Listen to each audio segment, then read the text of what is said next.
sumber energi listrik dari sampah anorganik dan panel surya. Di Indonesia saat ini masih mengalami permasalahan sampah yang belum dapat teratasi dengan baik. Saat ini, kantong plastik juga masih menjadi barang konsumsi sehari-hari. Berdasarkan data dari Making Oceans Plastic Free tahun 2017 menyatakan bahwa rata-rata ada 182,7 miliar kantong plastik yang digunakan di Indonesia setiap tahunnya. Pada saat ini, Indonesia mengambil tindakan dalam meningkatkan kesadaran akan bahaya dari kantong plastik yang sekali pakai tersebut. Dari jumlah tersebut, bobot total sampah kantong plastik di Indonesia mencapai 1.278.900 ton per tahunnya. Saat ini, Indonesia memiliki kapasitas pembangkitan sumber energi sebesar 70,96 gigawatt atau GW. Dari kapasitas energi tersebut, 35,36% energi berasal dari batu bara. Dan energi baru dan terbarukan atau EBT sebesar 10,9%. Sampah anorganik adalah sampah yang dihasilkan dari bahan-bahan non-hayati, baik berupa produk sintetik maupun hasil proses teknologi pengolahan bahan tambang. Maka dari itu, diperlukan sumber energi alternatif seperti pemanfaatan sampah anorganik dan sinar matahari menjadi listrik. Pemanfaatan sampah menjadi energi listrik dilakukan dalam rangka mengurangi sampah yang berlebihan di lingkungan.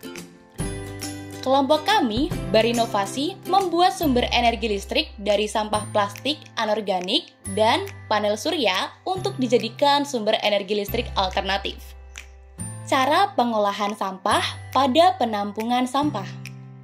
Alat dan bahan pengolahan sampah terdiri dari pipa yang digunakan sebagai penampungan sampah, lalu tabung untuk memproses sampah atau membakar sampah, kemudian juga diperlukan tiang atau tiang listrik, lalu ada pipa, kemudian diperlukan juga besi yang digunakan dalam bahan dan alat pengolahan sampah.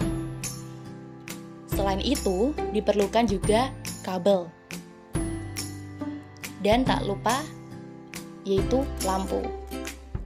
Pada tahap pengolahan sampah, pada awalnya sampah ditampung dulu dengan wadah penampung.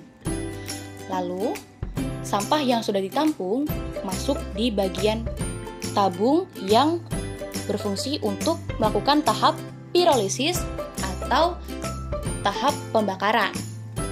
Di tahap pirolisis, sampah polimer seperti plastik sebagai sampah anorganik diinsinerasi dengan suhu 500-800 derajat Celcius, lalu sampah tersebut menghasilkan uap sampah yang mana dapat dijadikan sebagai sumber listrik dan masuk di tahap selanjutnya. Uap tadilah yang mampu menyebabkan sumber listrik dapat terjadi dan akhirnya menyebabkan lampu menjadi menyala dan dapat menerangi rumah-rumah di desa warga. Lalu, untuk alat dan bahan yang digunakan dalam sumber energi listrik dari panel surya meliputi AC, DC, antena, dan panel surya. Selain itu juga diperlukan lampu dan pipa serta wadah yang digunakan dalam pembuatan listrik menggunakan panel surya. Nah, ini ada kinerja panel surya pada saat ada matahari. Sinar matahari ditampung di inerator DC lalu disalurkan ke tempat penyimpanan sumber energi dari matahari. Lalu kita dapat menyalakan saklar ketika membutuhkan aliran listrik. Dan hasil akhirnya, teknologi listrik dapat menyala. Sehingga lampu-lampu di rumah warga pun dapat dimanfaatkan untuk menerangi rumah mereka.